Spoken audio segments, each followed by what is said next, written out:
Hello दोस्तों, solve with एके में आपका स्वागत है। आज मैं आपको फ्लेमिंगो के सेकंड चैप्टर लॉस्ट स्प्रिंग के बारे में बताऊंगी, जिसको लिखा है एनिस जंग ने। तो इस चैप्टर की स्टार्टिंग होती है एनिस जंग से, जिसकी मुलाकात रोज़ होती है साहिब से, जो रोज़ कचरा बीनने आता है कचरे के ढेर से। साहिब ढाका बांग्लादेश से आया है। अब वह अपने घर के बारे में सब कुछ भूल चुका है। साहिब का पूरा नाम साहिब ए आलम, लॉर्ड ऑफ यूनिवर्स मीन्स पूरे ब्रह्मांड का स्वामी है। लेकिन साहिब को अपने नाम का मतलब नहीं पता। उसे कुछ और दोस्त भी है जो उसके साथ सुबह सुबह कूड़ा बीनने आया करते थे। उन लोगों के पास चप्पल नहीं थी। इनमें से कोई भी स्कूल भी नहीं जाता था, क्योंकि उन लोगों के घर के आसपास कोई स्कूल भी नहीं थे। ये सभी लोग बच्चे सुबह सुबह वहाँ कचरा बीनने आते थे और दोपहर तक वहाँ से गायब हो जाया करते थे। ये सभी लोग सीमापुरी में रहते हैं। सीमापुरी दिल्ली के बाहर का एक इलाका है, जहाँ डेवलपमेंट और प्रोग्रेस का बिल्कुल नामो निशान ही नहीं है। ये सभी लोग 1971 में बांग्लादेश से यहाँ आए थे और उनके पास कोई परमिट या कोई आइडेंटिटी कार्ड भी नहीं है। इनके पास बस एक राशन कार्ड है, जिसे ये वोट दे सकते हैं और अपने लिए थोड़ा सा राशन ले सकते हैं। यहाँ की औरतें भी फटी पुरानियाँ साड़ियों में रहती हैं और इन सभी लोगों के घर मिट्टी के हैं, जिसके ऊपर टीन के छत लगे हुए हैं। सीमापुरी एक बहुत ही ज़्यादा गंदा इलाका है, जहाँ पर इन लोगों के लिए ना ही प्रॉपर नालियाँ हैं और ना ही प्रॉपर पानी की व्यवस्था। पिछले 30 सालों से लगभग 10,000 से भी ज़्यादा रैग पिकर्स इस कंडीशन में काम कर रहे हैं। तो जब साहिब जैसे बच्चे बड़े होते हैं तो वे ज़िंदा रहने के संघर्ष में अपने पेरेंट्स को ज्वाइन कर लेते हैं। उनके पेरेंट्स रैग पिकिंग करते हैं और साहिब जैसे और बच्चे भी रैग पिकिंग करने लग जाते हैं। जब ये छोटे रहते हैं तो इनके लिए कचरा एक वंडर की तरह होता है। इसमें से उन्हें बहुत अच्छी चीज़ें भी मिल जाया करती है। कभी सोने का सिक्का मिल गया, कभी चांदी का सिक्का मिल गया। तो ऐसे ये सब लोग इंटरेस्टेड रहते हैं कचरा बीनने में। और बड़े लोगों के लिए तो कचरा एक जीने का सहारा था, लेकिन सीमापुरी के लोगों के लिए जीने का मतलब ही कचरा बीनना था। एक सुबह नरेंद्र को साहिब क्लब के गेट पर मिलता है, जहाँ पर दो बच्चे वाइट ड्रेस पहनकर टेनिस खेल रहे थे। उन दोनों बच्चों ने बहुत ही अच्छे स्पोर्ट्स शूज़ पहन रखे थे और पास में खड़े साहिब ने भी स्पोर्ट्स शूज़ पहन रखे थे। लेकिन वह स्पोर्ट शूज़ एक अमीर बच्चे के थे, जिसने उसे डिस्कार्ड कर दिया था, क्योंकि उसमें से एक शूज़ में होल हो गया था। लेकिन साहिब के लिए तो वह जूते मिलना एक सपने के सच जैसे होने जैसा था, क्योंकि साहिब के पास पहनने के लिए तो चप्पल तक नहीं थी। फिर साहिब एक टी स्टॉल पर काम करना स्टार्ट कर देता है, जहाँ पर उसे 800 रुपये पर महीना और 2 वक्त का खाना मिलता था। साहिब इससे खुश तो था, पर उसे वो कैनिस्टर जो उसके मालिक ने दिया था चाय सप्लाई करने के लिए भारी लगता था उसके रैग पिकिंग वाले बैग से, क्योंकि रैग पिकिंग करते वक्त उसका मालिक वो खुद था, क्योंकि जब चाहे रैग पिकिंग कर सकता था और जब उसका मन ना चाहे वो अपने घर पर रह सकता था। लेकिन अब वह खुद का मालिक नहीं था, वो एक कैनिस्टर उस चाय वाले का मतलब उस स्टॉल के मालिक का था। तो ये तो थी साहिब की कहानी, जो सीमापुरी में रहता है। और अब हम देखेंगे मुकेश की कहानी, जो फ़िरोज़ाबाद में रहता है। मुकेश एक मोटर मैकेनिक बनना चाहता है, लेकिन उसका ये सपना बिल्कुल एक मिराज की तरह है, जिसका सच होना बहुत मुश्किल है। वह एक धूल भरी जैसी गली में रहता है और फ़िरोज़ाबाद बैंगल बनाने के लिए प्रसिद्ध है।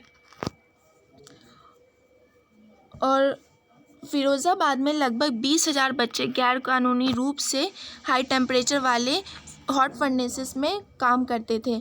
यहाँ के लोग बहुत बदबूदार गलियों में रहते थे।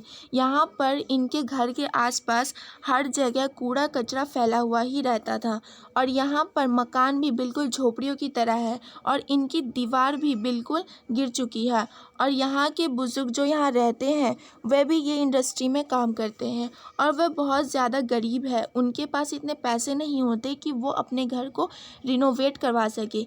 इनके घर भी बहुत ज़्यादा छोटे होते हैं और इस कारण एक ही घर में जानवर और इंसान दोनों साथ रहते हैं। जानवर इसलिए क्योंकि उनके साथ रहते हैं, क्योंकि वो जानवर को पालते हैं और जानवर को रखने के लिए इनके पास कोई अलग से जगह नहीं होती थी।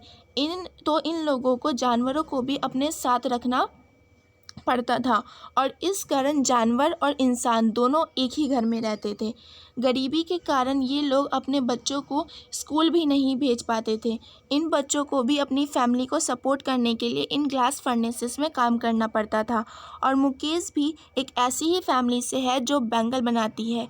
एक बार उसकी दीदी के सामने उसके दादाजी अंधे हो गए थे, क्योंकि जब वह बैंगल बना रहे थे तब कांच का एक टुकड़ा उनकी आंखों में चला गया था और इस कारण उनके आँख की रोशनी चली गई थी। इसके बावजूद वह इस काम को कंटिन्यू करते हैं, क्योंकि वह ये मानते हैं कि ये भगवान की देन है और उन्हें इससे आगे बढ़ाना चाहिए। इंडिया में बैंगल्स की एक ख़ास इम्पोर्टेंस है। इंडिया में इसे सुहाग की निशानी माना जाता है और इनको जो मैरिड वुमेन होती है वो धारण करती है, मीन्स पहनती है मोस्टली। टाइम के साथ फ़िरोज़ाबाद बहुत कम चेंज हुआ है, क्योंकि यहाँ जितने भी यूथ थे उनके सारे सपने मर से गए हैं और वो भी अब इस बैंगल इंडस्ट्री में काम कर रहे हैं और अपने पूरे जीवन को, अपने पूरे चाइल्डहुड को बर्बाद कर रहे हैं। फ़िरोज़ाबाद के लोग अपने आप को एक कोऑपरेटिव की तरह इस्टेब्लिश नहीं कर पाते और ऐसा इसलिए होता है क्योंकि बिचौलिए इनको एक्सप्लॉइट करते हैं और ये बहुत ज़्यादा गरीब होते हैं, इसलिए ये मनी लेंडर से पैसे लेते हैं और जब ये पैसे वापस नहीं कर पाते तो जो पुलिसमैन होते हैं वो भी इन्हें प्रताड़ित करते हैं और इसी कारण ये गरीबी के एक विशियस सर्कल में फंस जाते हैं। विशियस सर्कल में फंस जाते हैं जिससे ये कभी बाहर नहीं निकल पाते हैं। लेकिन मुकेश इन सब से थोड़ा अलग है। उसकी कई ड्रीम्स हैं और जब नरेटर उससे मिलती है तो उससे पूछती है, क्या तुम हवाई जहाज़ उड़ाओगे? तो वो कहता है कि नहीं, मैं तो सिर्फ वही कार चलाना चाहता हूँ जो फ़िरोज़ाबाद की सड़कों पर चलती है। और नरेटर ऐसा इसलिए पूछती है क्योंकि कई बार फ़िरोज़ाबाद से एरोप्लेन उड़ा करते थे। दोस्तों, अनीस जैंग ने इस चैप्टर का नाम लॉस्ट स्प्रिंग इसलिए रखा है क्योंकि स्प्रिंग बहुत ही ज़्यादा अच्छा मौसम होता है। ये बहुत ब्यूटीफुल मौसम होता है जिसे हम मिस नहीं कर सकते हैं। इस चैप्टर में एनी जंग ने स्प्रिंग को चाइल्डहुड से कंपेयर किया है, जिसे मिस नहीं किया जा सकता। लेकिन गरीबी के कारण साहेब और मुकेश जैसे बच्चों को अपनी लाइफ कूड़े के ढेर पर ये ग्लास फर्नेसेस में बितानी पड़ती है और इससे ये अपने पूरे चाइल्डहुड को डिस्ट्रॉय कर लेते हैं। इससे इस पूरे चैप्टर का नाम रखा गया है लॉस्ट स्प्रिंग। तो दोस्तों, इस चैप्टर की कहानी बस इतनी ही थी। मुझे उम्मीद है कि आपको चैप्टर समझ आया होगा और अगर आपको कोई डाउट है तो प्लीज़ कमेंट में बताइए। और अब मैं आपको इस चैप्टर